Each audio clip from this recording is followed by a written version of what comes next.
Assalamu alaikum saygılı teleseyircilerimiz. Efirde bugün yayını ve bugün biz Kırım'da yüz bergen hadise vakalarını müzakere edeceğiz. Yayınımızın misafiri Şarkışınas Freiburg Üniversitesi'nin tədqiqatçısı, Ukrayna Müslümanları Harbi Siyasi davasının şarayetlerinde Kırım Hanlığının Felsefe Fikri adlı kitaplarının müellifi, tercüman Mikhailo Yakubovich ve biz bugün yayınımızı iki tilde albaracağımız Ukrayna ve Kırım Tatar tilinde. Selamun aleyküm. Mikhailo hocam. Mikhailo hocam, mına Kırım'da bugün sentyabrdan başlap, sentyabrın 4'ünde başlap bizim Milli Meclisinin birinci muavinde Nariman Celal'da tentuvler olup geçti. Bundan da gayrı aziz ve asan ahtemavlarını diversiyada qabatlaylar. Kırım'da yüz bergen hadise vakalarını nasıl izahlarсınız? Мабуть, причина головна полягає в проведенні Кримської платформи. Це як реакція на ті речі, до яких зараз намагається Україна якось спонукати міжнародне співтовариство і власне, провід кримсько-татарського народу. Але з іншого боку тут два моменти. Перший момент – це такий загальнополітичний, російський, там якісь є свої ігри, очевидно, і в них завжди є якісь певні тертя між тим рівнем федеральним і рівнем регіонів, в тому числі окупованих. А другий момент, певно, що от певні речі вони намагаються робити, розтягуючи їх в часі. Тобто, якби якісь репресії мали разовий характер, це викликало б надто значний резонанс. А так, є певна стратегія, яка базується на розтягуванні цього всього в часі. Тобто те, що робилося там репресивною машиною багато років тому за кілька днів, зараз робиться за кілька років. Тобто це спроба створити таку лояльну або принаймні мовчазну більшість і вказівка, що будь-хто, хто десь поза цим російським контекстом від імені кримських татар буде говорити, в Криму ця людина місця не знайде, крім як у в'язниці. Тобто тут меседж такий чітко зрозумілий, і він не перший, мабуть, шкода про це говорити, але, мабуть, він і не останній, тому всі, хто в Криму займається якимось активізмом, люди опиняються ще в більшій загрозі. Як ви вважаєте, посилення репресій можна пов'язати з успішним проведенням саміту Кримської платформи? Чи він був успішним, чи ні, дивлячись, які цілі переслідували організатори, але це такий один з ходів у відповідь. Тобто ось провівся саміт, ось на медійному рівні сталися такі події, про які говорять, і говорять, утім, далеко не всі ЗМІ, хоч дещо пішло там і міжнародне співтовариство висловлювалося. Але якось мені здається, цей раз реакція, така досить млява, хоча вона повинна бути би набагато сильнішою, бо це, по суті, ляпас тій Кримській платформі. Які відповіді можуть бути з боку України, співтовариства міжнародного, чи будуть якісь нові санкції, навіть якогось локального рівня, навіть символічного, але наразі якось поки, мені здається, йдуть десь якісь теж перемовини, про які, можливо, не всі знають, і якісь речі залишаються прихованими від публіки. Тобто, час покаже, але от поки ситуація в якомусь такому непевному стані. А чого домагається репресивна машина в Криму? Домагається того, чого і завжди. Річ у тому, що Росія за декілька сотень років вона накопичила величезний досвід, назвемо це так, підкорення мусульманських суб'єктів. Даруйте такий історичний термін трошки, але. І його політика полягає в тому, щоб створити певний лояльний кістяк, такий показний, і створити абсолютно мовчазну більшість. І тому ставлення до кримських татар, воно буде приблизно таке саме, як до мусульман в інших регіонах, власне, регіонах Російської Федерації. Тобто можна побачити, що Є якісь нібито національні органи там влади, десь якісь депутати, є якісь релігійні лідери, які вже свої, є більшість, яка нібито і не за, і не проти, яку можна схилити в той чи інший бік, але пропаганда робить своє. І взагалі-то від самого початку стратегією свого часу Росії була створити тихий конфлікт.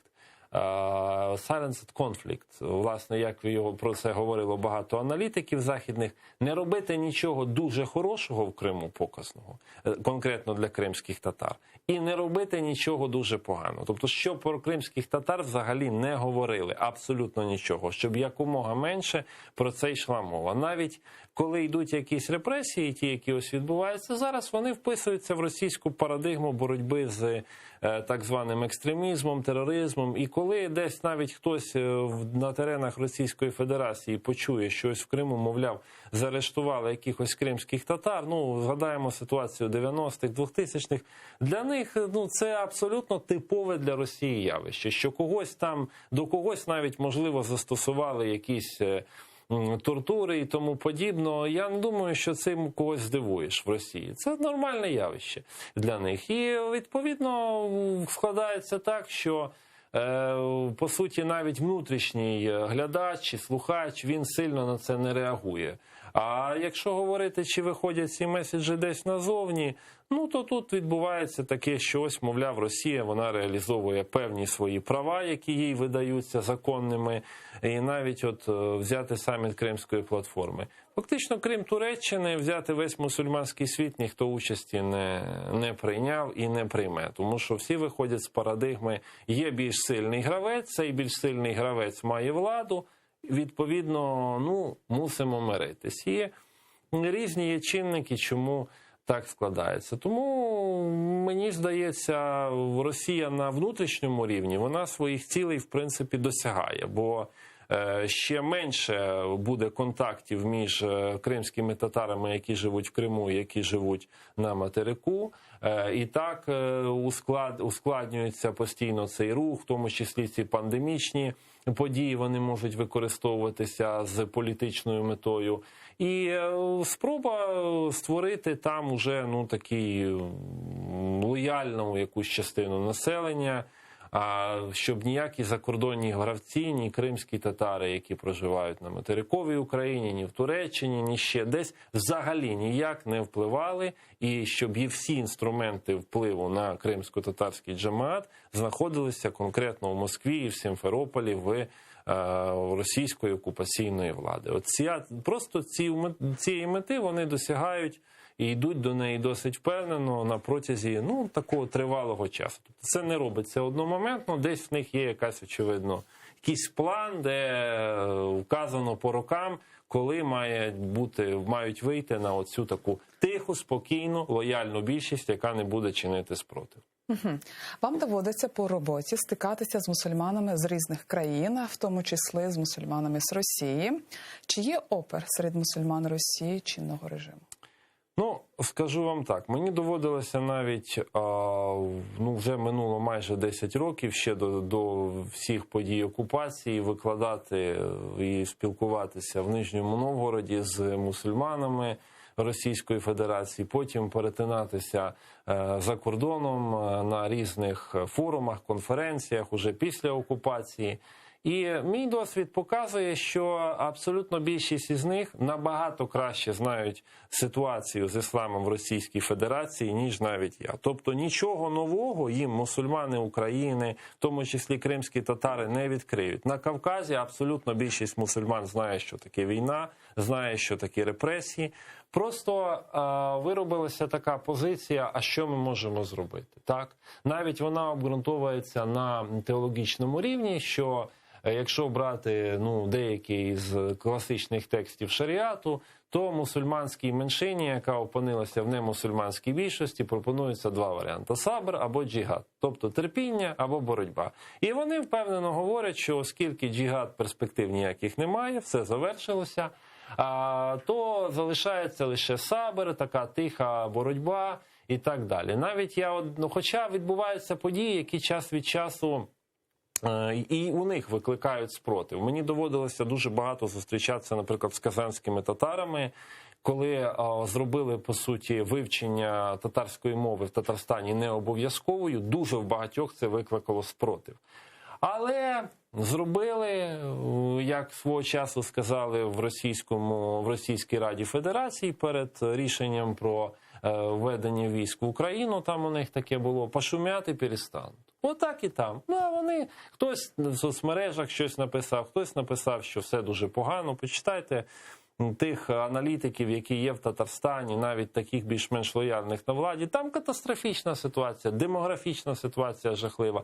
На Кавказі теж в багатьох районах теж саме. Але жодного організованого спротиву, чи навіть його намагань, в мене складається враження, що навіть от коли хтось чує про якісь такі речі, починають озиратися навколо. Бо страх, він з дитинства, що прийдуть, підкинуть, заберуть, звинуватять, і ніхто тебе не врятує. Абсолютно. Якщо ти вже потрапив до них, вже все, ніяких немає. Назад ніякого вороття немає. Тим більше є величезний розріз між, наприклад, тим, що відбувається в Москві, в Санкт-Петербурзі, в великих містах, і між, умовно кажучи, таким периферійним російським населенням. Тобто там, з одного боку, люди можуть десь бути менш ангажованими в цю російську політику, з іншого, для них там ні тема Криму, ні України, вони від неї дуже далекі. Тобто створений ще і певний інформаційний вакуум, а вакуум, як відомо, він затягує.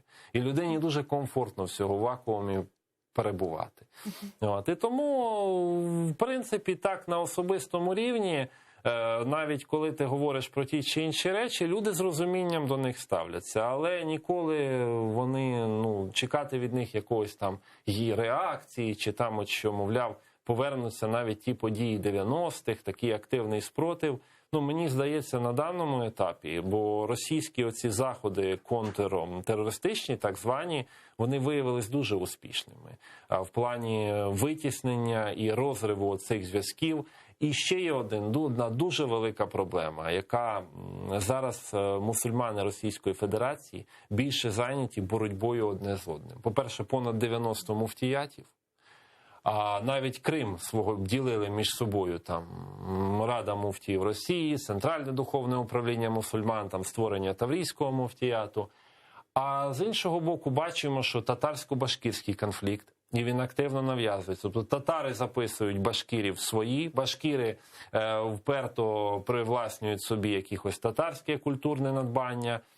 Окремо стоїть Кавказ, де взагалі є дуже сильні протиріччя, наприклад, там і Дагестан, Чечня, Інгушетія, і теж от навіть нещодавно там навколо однієї книги з'явився такий собі скандал, що аварів записали в тюркський народ. І дуже багато аварських істориків говорять, що чому там в Казані видані книжки. І тобто ці речі є серед якоїсь інтелігенції, умовно кажучи, еліти, але навіть на місцевому рівні є протистояння там, де такий поділ по певним бізнесовим різним сферам, навіть завершуючи кримінальним світом і завершуючи всім іншим. Тобто вони дуже сильно ангажовані в цю внутрішню боротьбу, яка теж ініціюється і підкидається згори. Тобто давайте кожен нехай народ почне сусіду доводити, що він тут більш правий, але ж все одно кінцеве рішення і кінцева влада залишається в даному випадку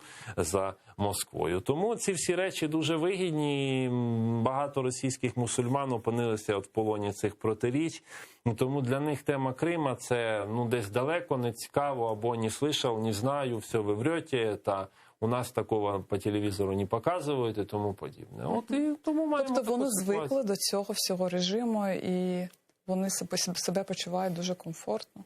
Абсолютно. Я свого часу в Сполучених Штатах спілкувався з одним вихідцем із Північного Кавказу. Він розповідав мені, він потрапив, була в нього можливість звершити хаджу у 1989 чи 90 році. Одним із перших, коли дозволили тільки під кінець Радянського Союзу.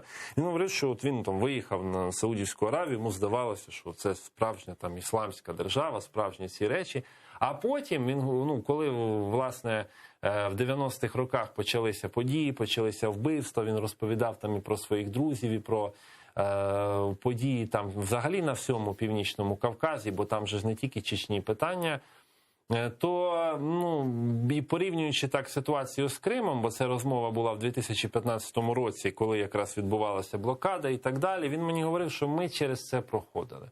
І тепер розповідає, я був змушений виїхати, я живу в Сполучених Штатах. Тобто для мене, я це все відчуваю, але це та травма, до якої навіть не хочеться повертатися. І дуже багато таких мігрантів, ті, хто виїхав за межі Російської Федерації, вони поділяють і підтримують і солідарні з кримсько-татарським народом, але ж знову ж ці люди або не мають ніякого впливу, або зайняті якимись іншими питаннями, а дехто з них і побоюється довгої руки, тому що якщо буде сильна загроза, дістануть і де завгодно, як відомо. Що стосується ісламської політичної активності, ви є автором книги «Українські мусульмани в умовах військово-політичної кризи». Як в Україні представлена ісламська політична активність? В Україну взагалі після того, як на початку 90-х почалася репатріація кримських татар, дуже багато відбувалося речей, пов'язаних із Меджлісом кримсько-татарського народу, з тим, чи він легалізується в українському законодавстві, чи не легалізується.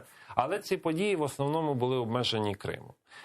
Тут же наприкінці 90-х виникає таке цікаве явище, як партія мусульман України, яка навіть іде на вибори і набирає 57 тисяч голосів. А в 2006 році ця партія мусульман України вливається у партію регіонів. І дуже цікаво, що в програмному документі цієї партії було написано, що вона базується на принципах ісламського фундаменталізму. Це взагалі зараз читаєш, це просто як анекдот. До чого, яка цікава політика на Донбасі була в 90-х роках. Правда, бачимо, що завершилася вона вже набагато більш сумними речами. І тут же ж оцей чинник був, якби мобілізувати татар, які мешкають на Донбасі і в інших регіонах. Але він виявився не дуже успішним природньо, бо і рівень ідентичності невеликий, і кількісні показники, тобто це не той чинник, який міг взагалі спрацювати. З Кримом ситуація практично всі роки була обмежена регіонально.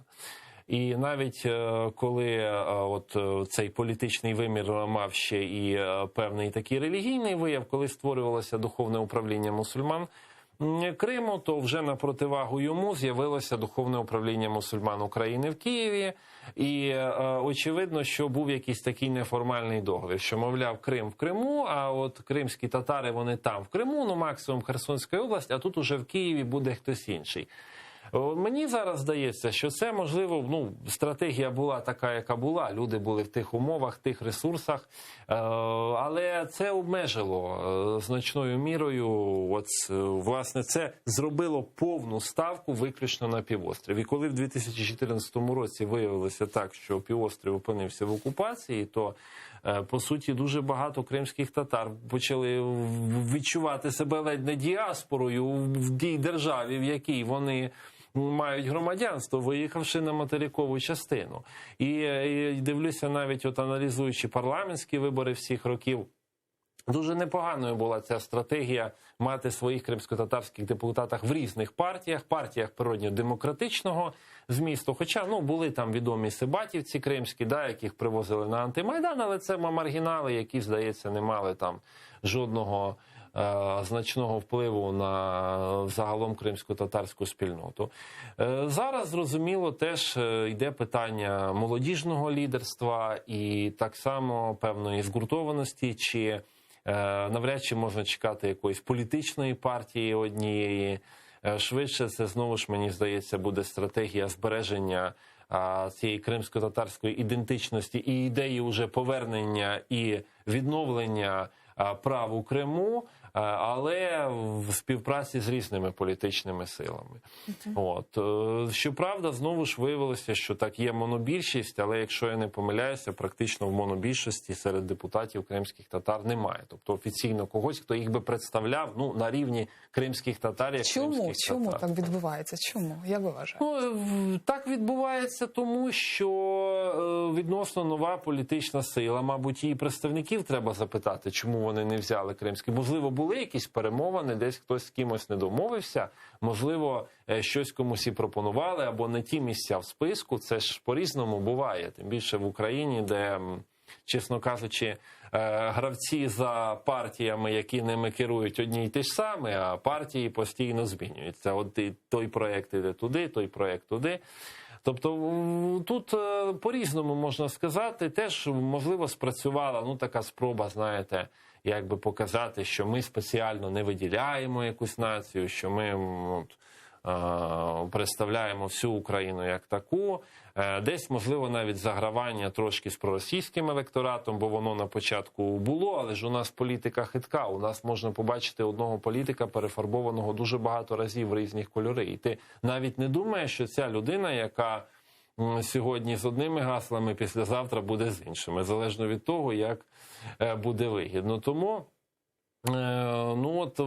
мені здається, оцей статус-кво, який зараз складається, принаймні до нових виборів парламентських, він суттєвих змін зазнавати не буде. Інше питання, що, можливо, самі кримські татари підуть якимось шляхом мобілізації, будуть проводити якісь молодіжні конгреси, принаймні ті тисячі кримських татар, які є на материку, щоб в їх середовищі розвивалося лідерство політичне, і ці люди, принаймні на майбутніх парламентських виборах, були в якихось прохідних частинах основних партій. І чим більше цих людей буде, тим, певно, для кримсько-татарської спільноти буде краще.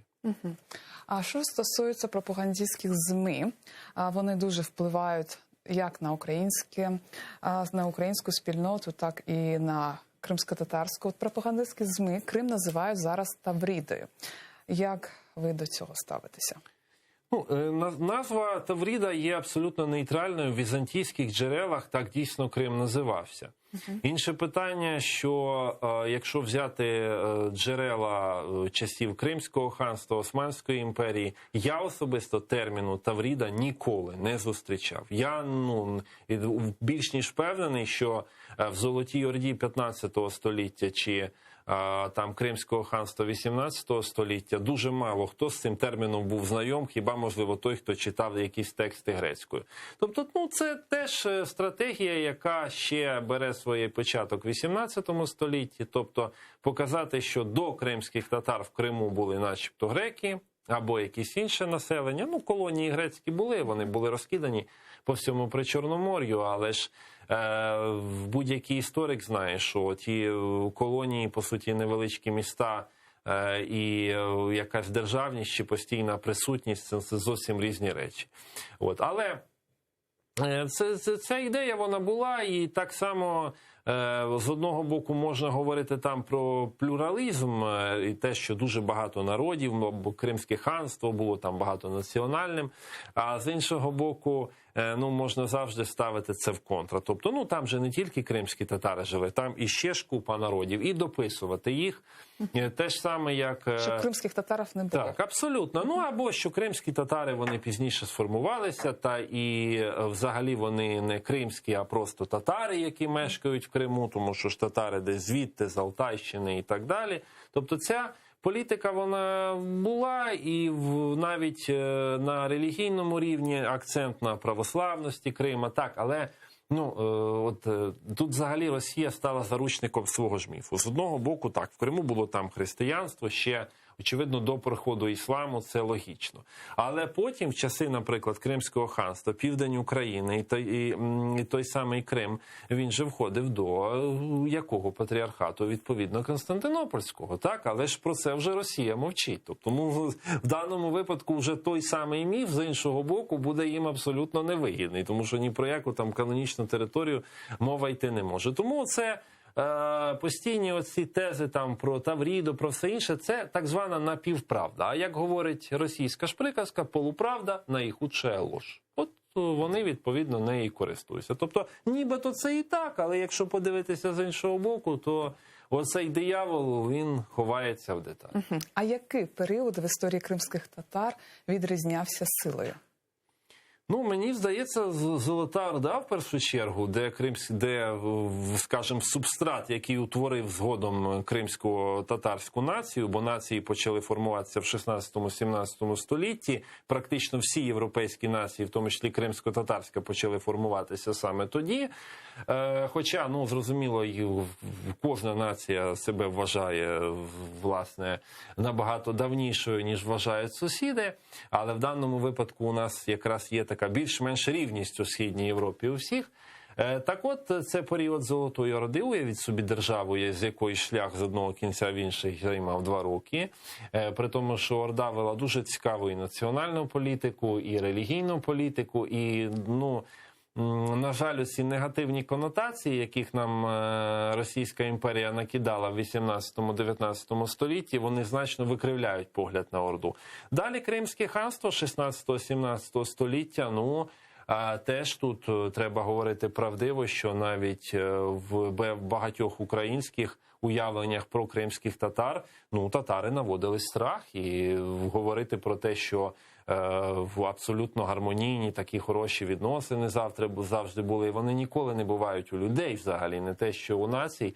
Тому слово татарин, воно асоціювалося з чимось надзвичайно страшним, потужним, загрозливим.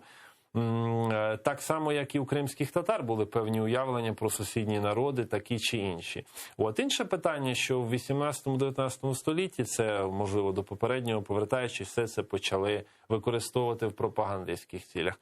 А так ми бачимо, наприклад, той ж самий 16-17 століття, період значної потуги кримських ханів, коли власне, і Кримське ханство не обмежувалось Кримом, а це був південь України, це був і Кубань, і, ну, взагалі, оця вся велика територія. Навіть зараз історики дискутують, чи ми можемо говорити про Кримське ханство як незалежну державу, чи все-таки про васала Османської імперії. Але, знову, що таке васалітет, що він означав, в чому виявлявся. Ну і тут я би не був таким однозначним, як дехто мовляв, що це все Велика Османська імперія, а то просто її суб'єкт, але з іншого боку і говорити про те, що там Османська імперія не мала ніякого впливу, і Кримське татарство, Кримське ханство завжди було незалежним у своїй політиці, ну теж і це не буде зовсім правдиво. Але це питання, які є дуже цікавими, і в будь-якому випадку вони не дозволяють там якось, знаєте, применшувати значення взагалі кримсько-татарського етноса в історії не тільки мусульманського світу, ну а і, скажімо, Східної Європи, да, і Західної Європи в тому числі. Ви автор книги «Філософська думка Кримського ханства». Якою була інтелектуальна думка Кримського ханства? Ну, річ у тому, що взагалі, коли я починав досліджувати цю тематику, це ще було років 9-10 тому, ну, мене багато хто дивився якось так, знаєте, з такою, не те, що підозрою скептицизму. Яка могла бути в Золотій Орді, там, 15 століття взагалі філософія? Ну, про що ви? Ну, це ж загарбники, вони ж тільки робили, що нападали і грабували. Так, вони нападали, і багато хто з них і грабували, як і всі інші в той період, але ж хтось сидів і писав книжки. І серед цих книжок знаходимо, власне, сліди так званої фальсафи. Це, по суті, грецькі традиції, ще які були прийняті у мусульманському світі, аристотелізму, неоплатонізму і інших, власне, традицій античних. Це так само, можна сказати, і калям, тобто це мусульманська теологічна традиція, яка мала дуже багато раціоналізму в собі.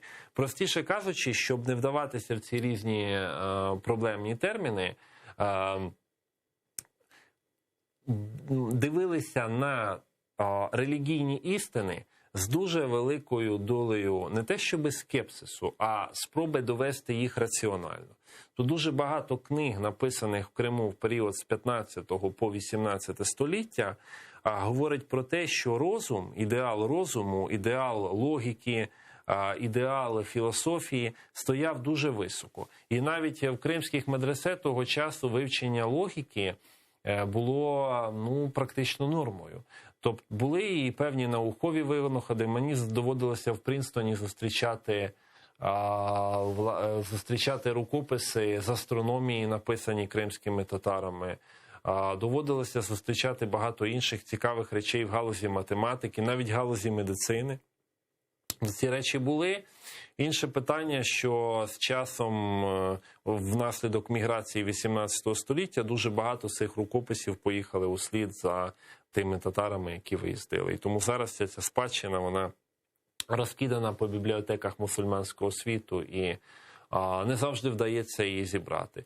Але в цілому ця традиція не поступалась тогочасній філософській думці в Україні, і я скажу чесно, навіть чомусь її переважала. Можливо, хтось зі мною не погодиться, але в 15 столітті, навіть 14 столітті, такого осмислення античності, тієї ж спадщини Арістотеля і Платона, я з християнської частини України, я особисто не зустрічав. Це було вже пізніше, коли з'явилася Острозька академія, Києво-Могилянська академія.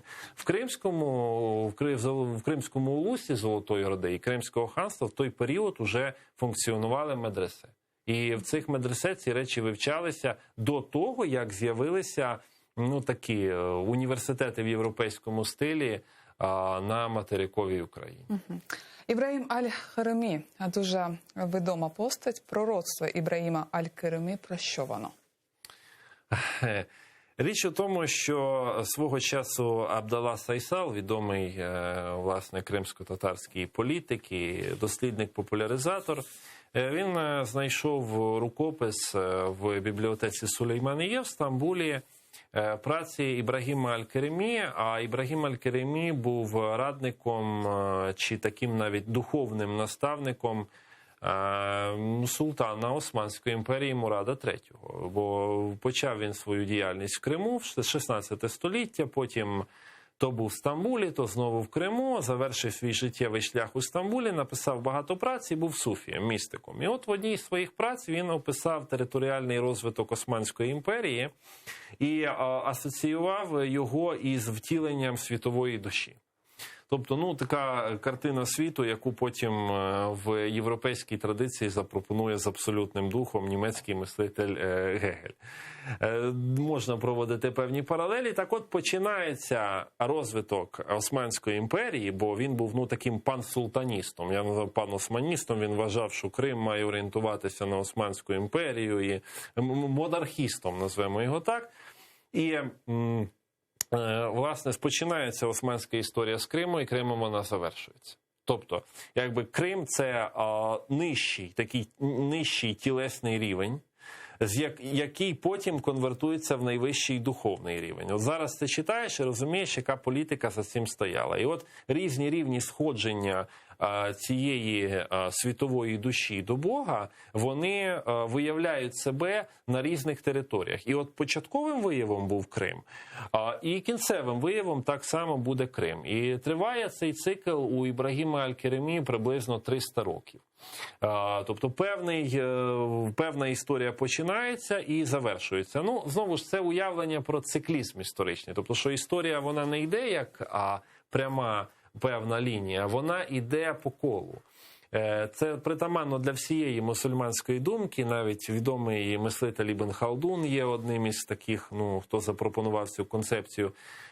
Але у випадку з Кримом то дуже цікаво, що для нього, як кінцевим втіленням цієї світової душі, найвищим ступенем душі, яка задоволена Богом і якою задоволений Бог, так от це також був Крим. Тобто він зберігав, навіть уже пишучи цю працю в Стамбулі, таку гарну пам'ять про свою батьківщину. І виходить, що певні події навколо Криму, вони відкривають щось нове і відкривають нові історичні цикли. Тобто це таке містичне софійське прочитання історії. Воно теж не є унікальним, бо в школі такого великого містика, як Ібн Арабі, взагалі було багато таких речей, і часто їх притягували до політики, що, мовляв, такий-то султан є уже якраз виявом божественної волі, тому всі коріться і слухайте.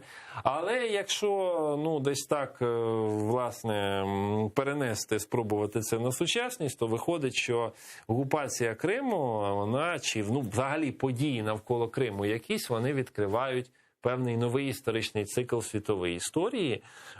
І, мабуть, треба ще раз перечитати Ібрагіма Аль-Каримі або і перекласти його українською, щоб читачі могли краще ознайомитися і самі зробити висновок, як це сприймати, як типову середньовічну містику, якої дуже багато, чи пізньосередньовічну, чи, можливо, як натяки на якісь закономірності історичного процесу.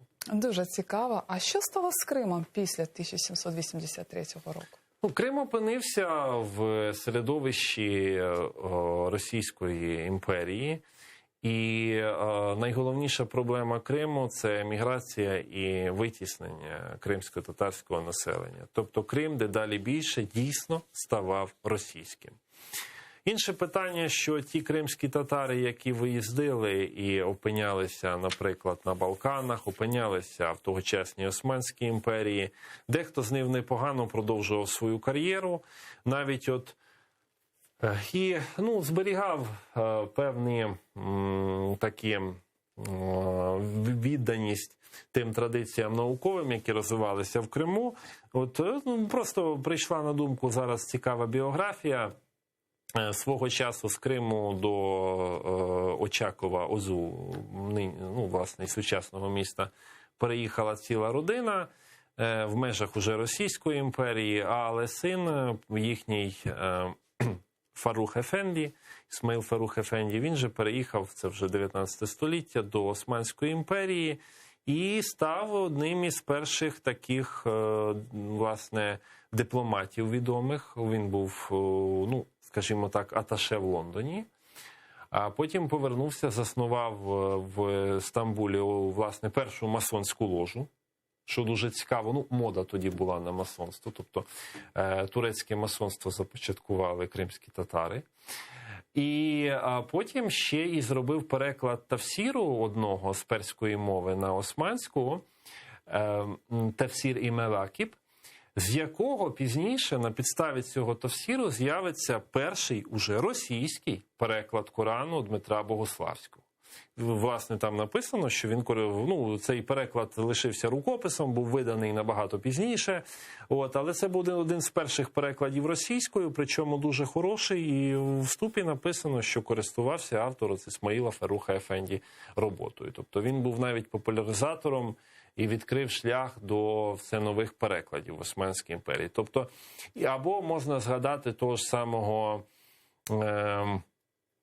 власне, Татарчик-Заде, був такий один з діячів, який в 1790-х роках запропонував в Османській імперії створити щось на кшталт продовольчого фонду для регулювання цін. Тобто запропонував певні економічні реформи, підготував навіть так звану лаїху, тобто список цих реформ, разом із своїм колегою Рашидом Ефенді, які були досить успішними. Тобто освічені кримські татари, на жаль, опинялися поза межами Криму, продовжували робити там кар'єру, але якщо зараз цю всю спадщину збирати, то, власне, видно, що ці наукові традиції і рівень їхньої освіченості, він продовжував розвиватися, тобто десь, хоч і за межами Криму, але люди трималися цього, і навіть в своїх текстах асоціювали себе як кримських татар, що теж дуже важливо. Тобто вони не розчинялися, вони зберігали свою ідентичність. Угу. А що стосується фальсифікації, багато фактів з історії фальсифікуються. Наприклад, Крим – споконвічно російська земля. Як розвінчати подібні міфи? Щоб розвінчати ці міфи, потрібно два рівня пропаганди. Це високий рівень пропаганди і це нижчий рівень пропаганди. А взагалі, щоб розвінчати будь-який міф, потрібна дуже сильна армія. тому що на силу реагують набагато швидше, ніж на якісь там пояснення, книжки, конференції і тому подібне. І допоки цього не складається, будь-яке, власне, нав'язування контрміфології буде проблематичним. Ще в 14 столітті Ібн Халдун писав, що переможені нації завжди імітують переможців. Абсолютно в усьому. І намагаються навіть одягатися і бути такими, як вони. От. Але якісь зусилля робляться, і їх треба робити. Просто якщо порівняти ту машину, яка зараз переварює всю кримську спадщину, починаючи від цього вищого і нижчого рівня, то одна Україна тут протиставити нічого не зможе. Тут потрібні спільні зусилля, потрібні спільні наукові проєкти між істориками України, Туреччини, Балканських країн, західними дослідниками і іншими. Власне, потрібно більше науково-популярних програм, причому різними мовами. Вони не повинні мати такий регіональний контекст. Більше видань, більше різних заходів. Навіть та ж сама Кримська платформа, вона потребує певного супроводу. Але ж складається так, що ми наскільки мені відомо, досі Українське Міністерство освіти не спромоглося навіть переглянути посібники з історії, де кримські татари досі постають виключно завойовниками, що не є погано, бо це демонстрація військової сили, але ж про кримсько-татарську культуру, що така взагалі була, там абсолютно нічого не пише. З іншого боку, ми теж опиняємося заручниками міфу про те, що є європейська, умовно кажучи, біла цивілізація, а те все інше – це варварська цивілізація, і цей міф дуже сильно вкорінений, і, на жаль, щось протиставити йому буде проблематично. Єдине, що зараз у світі складається така ситуація, коли праві уряди трошки відійшли, в тому числі навіть в Сполучених Штатах, більше піднімаються ліві рухи. Я далеко там не прихильник в жодному випадку якихось лівих рухів, але це створює певний контекст для того, що можна говорити про якусь інакшість, можна говорити про значення інших традицій. І в даному випадку, власне, мусульманський світ, а кримські татари були і будуть залишатися його частиною, бо відірвавшись повністю від нього, втрачається і один з сегментів ідентичності, десь мусять і в цьому плані працювати. Мені, наприклад, цікава доля кримсько-татарської діаспори в арабських країнах. Про це взагалі ніхто не говорить, хоча зустрічаються люди з кримським походженням і в країнах Перської затоки, і в іншої. Але ж зв'язок з ними був свого часу втрачений, вони просто влилися в ті інші народи. Ось, і тому ці речі треба відновлювати, але наївно буде вважати, що там, видавши якусь одну книжку чи ще щось, можна буде щось протиставити. Тут потрібна хоча б якась стратегія. І хочеться вірити, що можливо, і ця Кримська платформа або щось, що навколо неї з'явиться, таку стратегію запропонує. І якщо це буде, то можна буде говорити про якийсь успіх оцієї контрпропаганди, назвемо її так. Михайло Джа, є такі постати, як Чингіз Дахджі, Абдулла Сойсал, Едіге Керемал, вони визнані у всьому світі. Але всі ці люди заборонені в Росії. Чому? Заборонені тому, що, власне, це проблема Другої світової війни. Абдулла Сойсал був представником в Берліні кримських татар під час нацистів. Вони, скажімо так, не на тих поставили. А оскільки історію все-таки пишуть переможці, а не переношені, відповідно, їх почали асоціювати із нацизмом. І бачення нацизму, воно проблематичне, і нацизм засуджений. В Росії там свої теми, зрозуміло, але і в Європі. Тому інше питання, що той самий Едіге Керемал спокійно далі працював в Німеччині в університеті, видав дуже хорошу книжку німецькою мовою про історію кримських татар. І я дивуюся, чому вона досі не перекладена українською чи турецькою мовою для того, щоб більш читач міг з нею познайомитися. Це велика бібліографічна рідкість. Та і про ці постаті ми знаємо мало. Взагалі склалася дуже проблематична ситуація з Другою світовою війною. Друга світова війна – це дуже проблемна тема. З нею треба бути обережною. Але кримських татар в 90-х роках і ще раніше до того змусили виправдовуватися. Що, мовляв, вони не були разом з нацистами, їх просто змусили виправдовуватися. І ця виправдовувальна позиція, вона, даруйте, вже виглядає якось навіть інколи смішно. А за що, власне, виправдовуватися, якщо є відома історична правда, є репресії проти кримських татар, і не тільки кримських татар, які відбувалися в 30-ті роки. Практично вся кримсько-татарська інтелігенція була знищена сталінським режимом, то я не кажу про співпрацю з нацистами, я кажу про нелояльність сталінському режиму. Невже ще потрібно це якось виправдовувати, цю нелояльність чи осуд сталінського режиму? Тому, от, наприклад, великий культ з'явився навколо постаті Ахмедхана Султана, абсолютно ставлячись з розумінням до цього, їм намагаються перекрити всю участь власне кримських татар у Другій світовій війні. Потрібно більш ширше про це говорити. Та ж сама доля Едіге Керемала. Ось в тій книжці він дуже цікаво пише про свої розмови з лідерами нацистської Німеччини. Як історичні матеріали, вони мають значення, незалежно від того, як ми ставимося до його позиції. Тим більше ніхто, ні Абдалла Сайсал, ні Дахджі, ні Керемал, ніхто з цих людей не був засуджений ні Нюрнберзьким процесом. Тобто ці люди ні в чому не були винні з точки зору міжнародного права. Але ж ми, на жаль, і Україна тривалий час перебувала в тому баченні Другої світової війни як великої вітчизняної. І якщо стоїть питання про завжди реабілітацію воїнів УНУПА, то автоматично треба подумати і про той спротив, який був в Криму. І це міг бути спротив не більшовицький. Але ж про цю історію ніхто не говорить, а одразу починають розкидатися або ці, або ці. Але ж були люди, які були посередині. Тому от хотілося б почути від істориків Другої світової війни про ці речі, і від кримсько-татарських істориків, від українських істориків. І якщо ці речі виявляться цікавими для читача, то безумовно ця тема, скажімо так, піде в народ і дозволить поглянути на історію не з позиції чиєїсь пропаганди, а із, хоча б якось наблизитися до тієї правди і до тієї ситуації, яка була, в якій жили люди тих часів. Як ви вважаєте, чи варто очікувати підтримку від татар Великого князівства Литовського? На жаль, немає вже Великого князівства Литовського. Але татари є. Татари є. Хоча Велике князівство Литовське доклало руку до створення Кримського ханства і сприяло приходу до влади Хаджі Гірая. Проблема в тому, що ті татари, які зараз мешкають у Білорусі, наприклад, вони опинилися абсолютно в повному і суцільному контролі білоруської влади, яка, ми бачимо, робить недружні заяви стосовно України. І вони займають таку ж саму позицію, що, мовляв,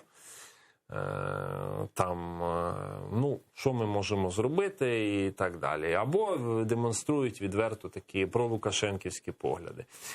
Кримські татари Литви і Польщі, з ними велика співпраця, але я особисто з того, скільки разів мені доводилося бувати і в Польщі, і в Білорусі колись, то дедалі більш сильний вплив на них має Татарстан. Конкретно за рахунок фінансових. Тобто вони організовують сабантуї.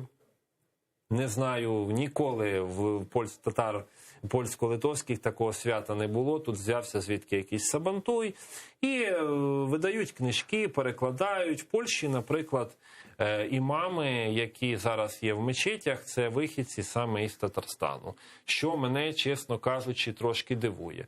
Але чому так відбулося знову ж? Річ у тому, що Східна Європа, перелякавшись свого часу мусульман і маючи жорстку політику стосовно Близького Сходу і мігрантів, вирішила, що краще хай свої татари опиняться під впливом Росії, ніж Саудівської Аравії і Туреччини. І замість того, щоб сприяти налагодженню цих контактів, як свого часу, наприклад, в Польщі робив Юзеф Пілсудський, який навіть мав добрі стосунки з Саудівською Аравією, яка тільки з'явилася на карті, який навіть в 1936 році іслам визнав як офіційною релігією.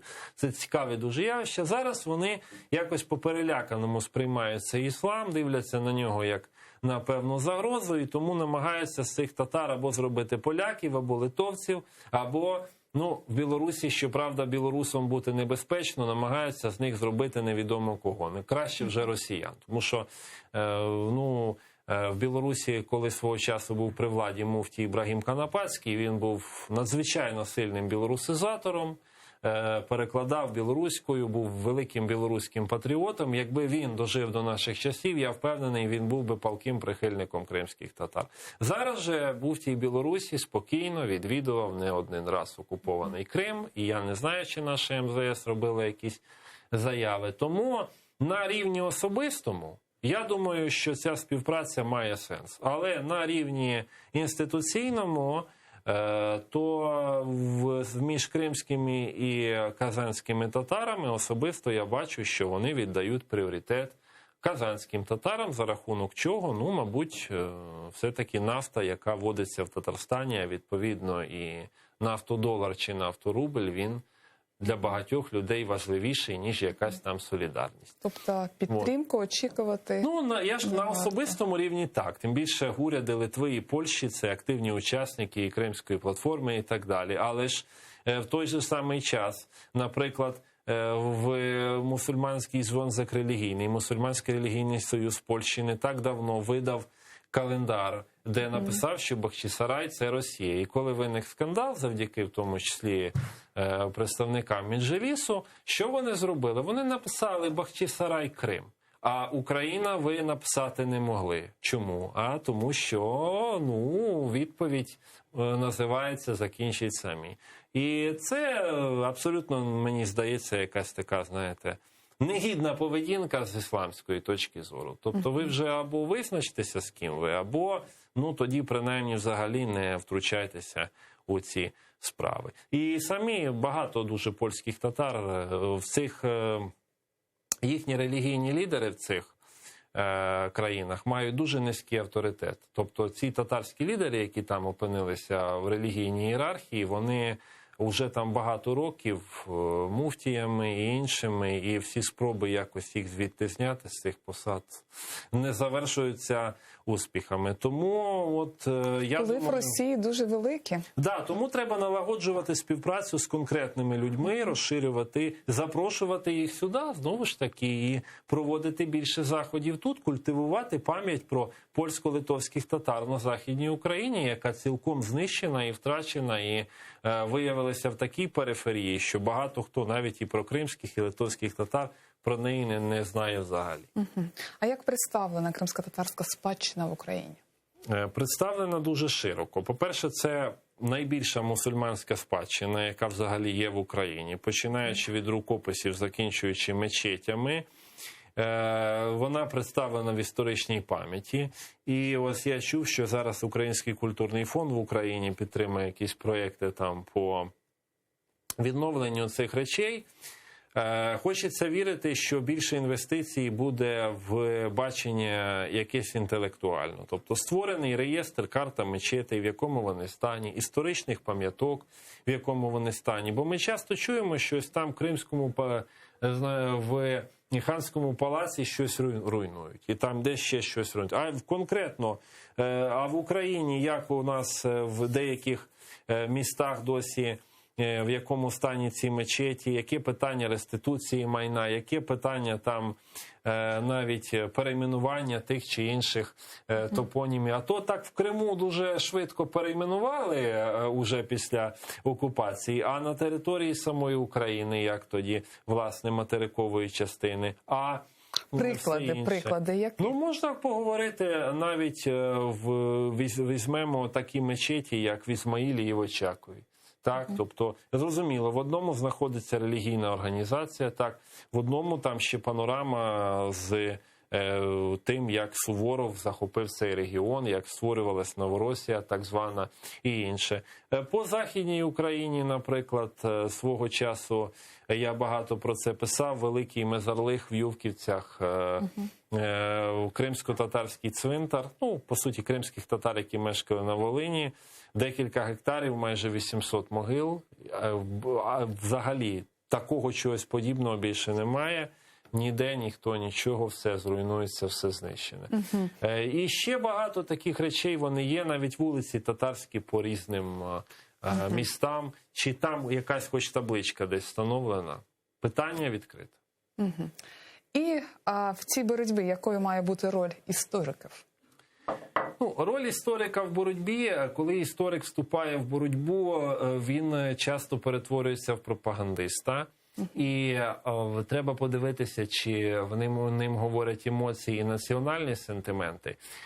Ось з мого досвіду я помітив, нам дуже легко, от навіть будучи в Україні там, чи спілкуючись між там кримськими татарами, українцями, нам одне одному дуже легко спілкуватися. Говорити, що ось Крим – це Україна, це наша спадщина, там, значить, візьмемо УНР, там Скоропадського, всі ті події, перший Курултай, потім демократичні рухи. Але спробуйте розповісти про це, уже навіть починаючи від Туреччини, уже будуть питання, чи кримські татари, чи кримські татари. А спробуйте пояснити це в Польщі, в Німеччині, Франції, Великобританії, Сполучених Штатах. Тому наші історики в боротьбі повинні виходити на міжнародний рівень і оперувати такими фактами, такими документами, які будуть беззаперечними. А якщо вони будуть переписувати з джерел 19 століття і писати про Крим, не знаючи арабської, кримсько-татарської, османської мови, або навпаки речі, які більш правильні, написані дійсно гідно, науково будуть опинатися на периферії, а в центрі будуть розповідати одне і те ж саме багато років, то від цієї боротьби дуже мало успіху буде. Тому ось мій рецепт такий. Дуже вам дякую. Дякую за таку цікаву бесіду. Чух сағолыңыз. Сайғылы телесерджилеріміз бұл гүзел нұқтада яйынымызны екюнлейміз хатırlatalım. Яйынымыздың мұсафыры Шарқшинас Фрайбург университетінің тәтқиқатшысы Михайла Якубович olған еді. Bizlerine seyir etiniz. Яйынымызны есе менің meslekdeşlerim devam edecek. Biz ile olunuz.